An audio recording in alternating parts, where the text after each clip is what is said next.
Hey tout le monde, c'est la team Blandine.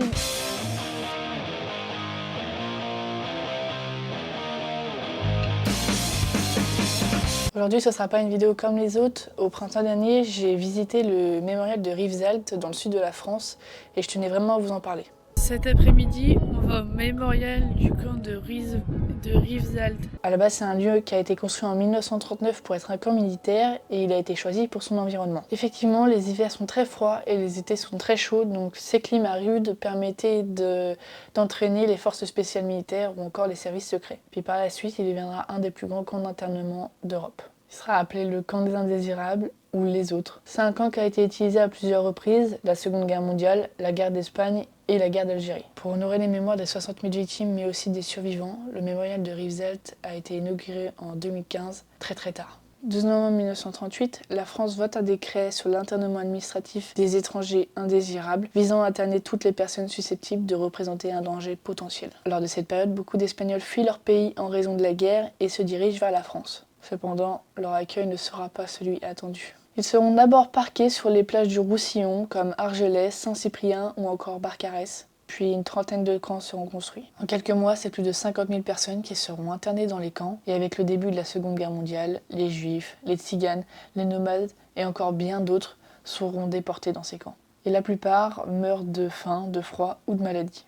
Le camp de Rivesaltes, il va jouer un rôle majeur pour la déportation des Juifs jusqu'à Drancy pour ensuite les emmener à Auschwitz. Entre août et novembre 1982, c'est 9 convois qui vont partir avec 5000 hommes, femmes et enfants jusqu'à Drancy. Grâce à des offres d'assistance en Suisse, comme la Croix-Rouge, beaucoup vont échapper à la déportation. En 1942, les Allemands prennent possession du camp et décident de lui rendre sa vocation principale, un camp militaire. Bien évidemment, ceux qui étaient internés dans ce camp seront envoyés dans d'autres camps. À la libération, ce camp deviendra un camp de séjour surveillé pour les potentiels collabos ou encore les alliés de l'Axe ou encore les soviétiques. Ils devront travailler jusqu'à leur sortie. En 1962, le camp réouvre ses portes pour accueillir les recrues partant pour la guerre d'Algérie, mais aussi pour incarcérer les sympathisants du FLN, donc ceux qui sont en faveur de l'Algérie. À la fin de cette guerre, les Algériens qui ont aidé la France, qu'on appelle les harkis, débarquent en France. Ils sont d'abord hébergés dans les tentes militaires, puis ensuite ils construiront les baraques.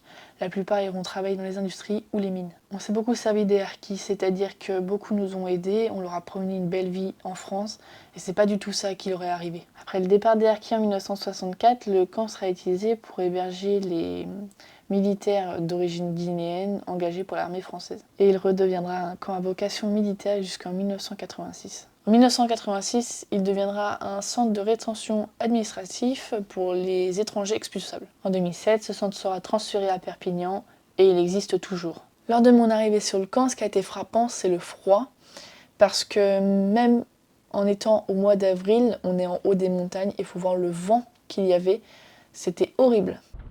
Comment ça, il y aura d'éviter la pluie?